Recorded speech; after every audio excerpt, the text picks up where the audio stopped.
It's very important when you are out to be able to find your way. And if you are a runner or a kayaker or any outdoor athlete, a lot of folks like to keep track of just how far they've gone, how fast they've gone. And to help do that are the folks at Polar, and Gina's here to tell us all about your brand new system. Gina, tell us about this G3.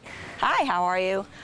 So we have the new, it's the RS800 unit, which came out last fall. And now it comes with the G3 GPS sensor, so it really becomes the complete multi-sport training system for any athlete who's looking to, kayak, who's going to mountain bike, or who's a runner. So someone who's looking for diversity in their training and looking for that flexibility, you can get a speed and distance measurement with the G3 sensor. And then we also, the RS800 unit, also works with our S3 stride sensor, which will give you speed and distance, but it's measuring your stride length, and it's going to give you running cadence. So if you're a true hardcore runner, the stride sensor would be your choice for training, but if you're really looking for diversity and flexibility in your training, then you'd want to go with the G3 GPS sensor. Now, how does this GPS sensor work with the watch, and does it actually, can you map, take the coordinates afterwards and say, this is where I ran? You can actually map, but the RS800 has a barometric pressure measurement, so you get the altimeter, and from that you can download that into our Pro Trainer 5 software, and from there you can map your route profile, but purely from an altitude standpoint.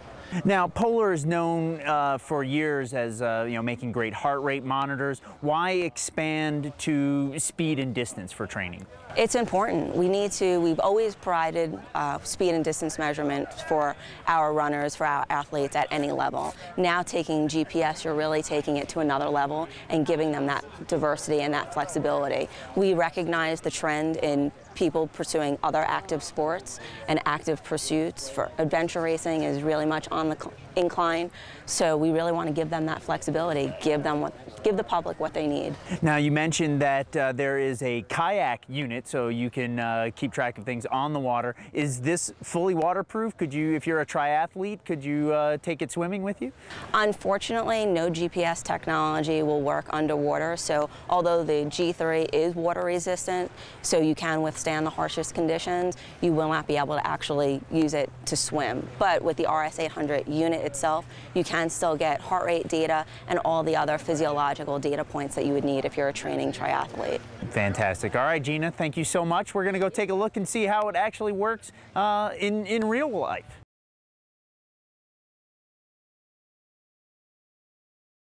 Now we're talking with Robin, and Robin, you can tell us a little bit more about this Polar system. Exactly how do people use all this information and use all this data? There's multiple of ways we can use information.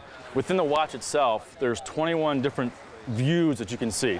There's 7 different screens with 3 lines of information displaying on the watch that you can actually customize through the software to display whatever you want to see. Things like pace, distance, your running cadence, heart rate, time in the zone, your lap splits, heart rate average. That's a lot of information for a small screen to try to keep track of. How do you keep yourself from, running into trees or, focusing on actually working out? Well, the great thing is it's continuous, so you can have an auto program start where it just automatically scrolls through the screens.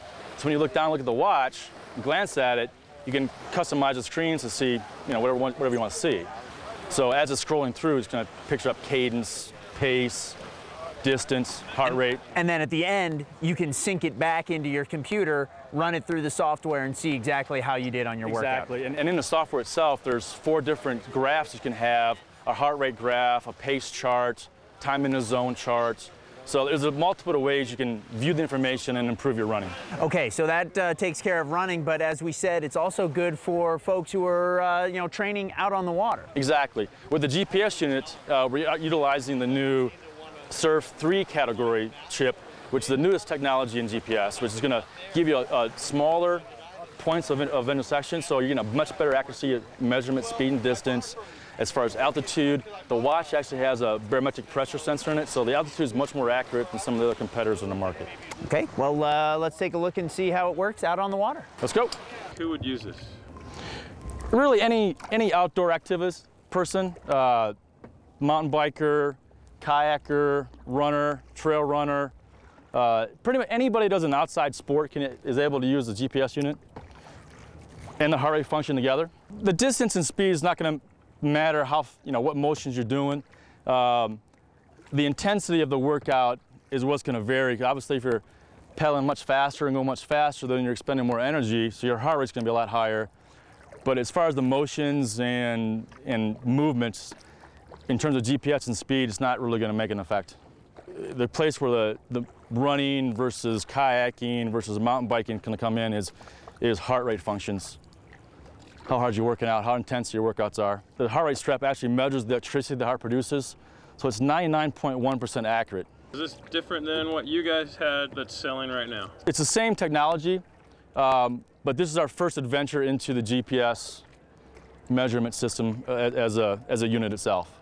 Before, with the previous measurements, accelerometers, obviously they wouldn't work on the water. Pretty much been a land timing system. So now with the GPS, it gives us an opportunity to take us outside, off land, on the water, or even in, roping, orientating, kind of activities. With the GPS technology, we've been able to use the sensor into more of the outdoor activities as far as the adventure racing, eco challenges, and that's been well received. That's an avenue that we have not had any interest in before, any penetration. So with the GPS unit, it gives us that extra activity that we can help the adventure racer use. With new technology, obviously, things can be made much smaller, and with the GPS unit itself being the size that it is, it gives us a multitude of areas to place the unit. You can place it on your body, you can place it on your backpack, you can place it on the boat, and not really have an obtrusive additional sensor on your body or on your person or on the equipment that you're using.